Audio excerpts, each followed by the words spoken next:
Please please ऐसा वाला button दबाकर सब्सक्राइब कीजिए चैनल को और ऐसा वाला बटन दबाकर लाइक कर दीजिए और ऐसा वाला बटन दबाकर शेयर कीजिए। आपका एक शेयर हमारे लिए बहुत मायने रखता है। रमेश के बच्चा एक दिन छत पर खेलते खेलते वो छत पर से गिर गया और वो मर गया।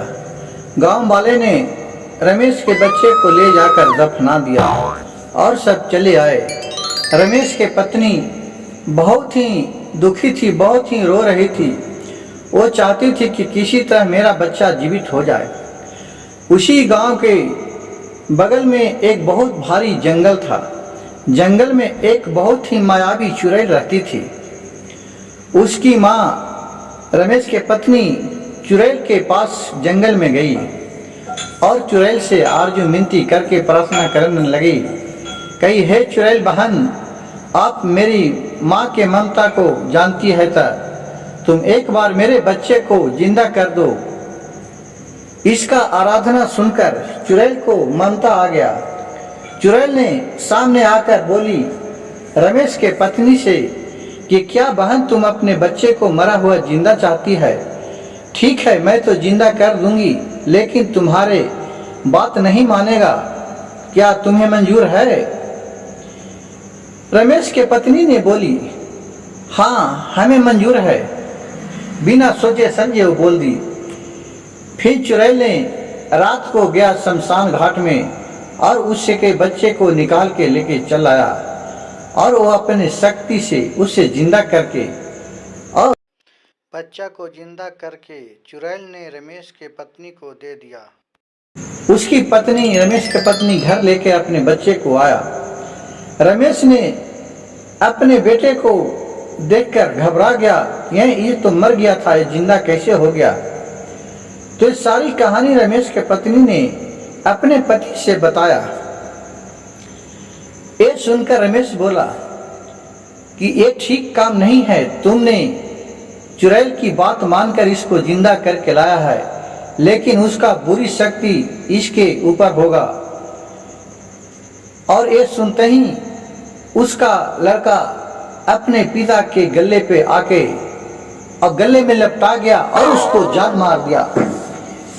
ये सब देखकर उसकी पत्नी रमेश की पत्नी भागने लगी और भागते भागते भागते भागते वो एक जंगल में चले गए और वहां रोने बिलखने लगी। इसकी आवाज सुनकर वहां एक साधु बाबा बहुत ही तपस्या कर रहे थे।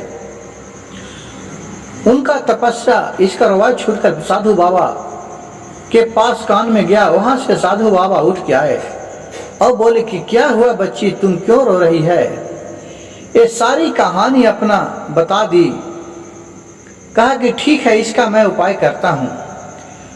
और साधु बाबा अपने मंत्र से एक कमंडल दिए और बोले रमेश के पत्नी को कि ले ये जाओ और तुम अपने बेटे के ऊपर ओम नमः शिवाय कह के और फेंक देना। उसमें से जो बुराई शक्ति है वो खत्म हो जाएगा और तुम्हारे बेटा असली रूप में आ जाएगा। कहा कि ठीक है, लेकिन जब भी उसका बेटा जिधर भी जाता था उसका आहट से जीव जानवर जितना था वो मर जाता था। ये बात सुनकर पूरा गांव में दहशत फैल गया और सब कोई गांव छोड़ के भाग गया था। फिर रमेश वो जादुई को लेकर मंत्र को अपने बेटे के पास आया। बेटा ने देख के अपने माँ के ऊपर झपेटा तो माँ ने ओम नमः शिवाय कह के अपने जल को उसके ऊपर फेंक दिया। फेंकते ही उसका बेटा छटपटाने लगा और उसमें से बुराई शक्ति था जो खत्म हो गई। फिर वहां चुड़ैल ने आई और फिर अपने शक्ति से एक बच्चे को फिर उत्पन्न कर दिया और फिर दोनों लड़ने लगे। फिर साधु बाबा के कृपा से जो उनका सच्चाई वाला लड़का था उन्होंने बुराई शक्ति को हरा दिया। इस कहानी से हमें यह सीखने को मिलता है कि बुराई पर अच्छाई का विजय होता है।